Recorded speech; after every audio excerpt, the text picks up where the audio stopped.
আসসালামু আলাইকুম এভরিওয়ান। আশা করি আমার প্রতিটা ভিডিও আপনারা এনজয় করেছেন। তো এটা হচ্ছে ফাইনালি লাস্ট ব্লগ। এখানে হচ্ছে আল্লাহর রহমতে আমরা বিয়ে-শাদী কমপ্লিট করে তো ফাইনালি আমার বড় ফুপুর বাড়ি হচ্ছে এই আন্টিদের বাড়ির পাশেই। তো বড় ফুফাতো ভাই দাওয়াত দেওয়ার জন্য মানে একদম ব্যস্ত হয়ে গেছে যে দুপুরে তাদের বাসায় খেতেই হবে, না খেলে না। তো এমনভাবে ধরে তো ফাইনালি আম্মা আব্বু বলে আচ্ছা ঠিক আছে দুপুরে খাবো। তো আমরা দুপুরে খাওয়া দাওয়া করি, ভাবি অনেক মজার মজার খাবার রান্না করে, আর প্রতিটা খাবার এত মজার ছিল যে বলে বোঝানো যাবে না। তো আমরা খুবই মজা করে খাবার দাবার খেয়ে তারপরে এই তো আমার ফেভারিট ইলিশ মাছের ডিম সহ ইলিশ মাছ ভাজি করে, এত মজার ছিল মানে প্রতিটা খাবার এ আর কি। তো ফাইনালি খাওয়া দাওয়া করে আমরা চলে যাই নানা বাড়িতে, কারণ আমার বড় মামা খুবই অসুস্থ, যেটা বলার বাইরে। তো আপনারা যারা ভিডিওটা দেখবেন তো আপনারা অবশ্যই আমার মামার জন্য দোয়া করবেন। আর এই দুনিয়ায় যত অসুস্থ মানুষ আছে সবাই যেন ইনশাল্লাহ তাড়াতাড়ি সুস্থ হয়ে যায়, আর সেই সাথে আমার মামাও যেন তাড়াতাড়ি সুস্থ হয়ে ওঠে।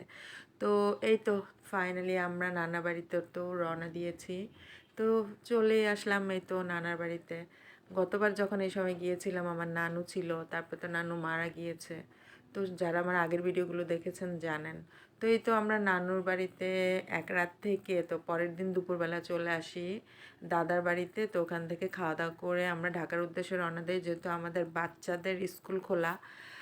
তো যার কারণে চলে আসতে হয়, বেশি দিন থাকতে পারিনি। তো যাই হোক, তো ফাইনালি আমরা ঢাকার উদ্দেশ্যে রওনা দেই। তো এই তো আপনারা দেখতেই পাচ্ছেন আমরা যাচ্ছি। তো এই তো আর একদিক দিয়ে আম্মার তো খুবই মন খারাপ, যেহেতু আমার মামার অবস্থা খুবই খারাপ, মানে মামা খুবই অসুস্থ, একদম বিছনায় পড়ে গেছে এ আর কি। তো আবারও বলছি আপনারা সবাই দোয়া করবেন যে তাড়াতাড়ি যেন আমার মামা সুস্থ হয়ে উঠে, আল্লাহ যেন তাড়াতাড়ি ভালো করে দেয়। তো ফাইনালি এই তো যেতে যেতে আমি আবার কিছু সিন ভিডিও করছি, কারণ গ্রাম্য এই দৃশ্যগুলো আমার দেখতে খুবই ভালো লাগে আর কি। তারপরে এই তো আস্তে আস্তে সন্ধ্যা হয়ে যায়।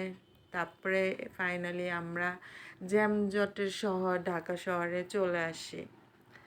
তো এই তো ফাইনালি আমরা যখন কাশপুরে চলে আসি, ঠিক কাশপুর ব্রিজ থেকে শুরু হয় একদম এলিফ্যান্ট রোড পর্যন্ত জ্যাম আর জ্যাম। তারপরে এই জ্যাম প্রায় 1 ঘন্টা কাটিয়ে তারপর ফাইনালি আমরা বাসে এসে পৌঁছাই।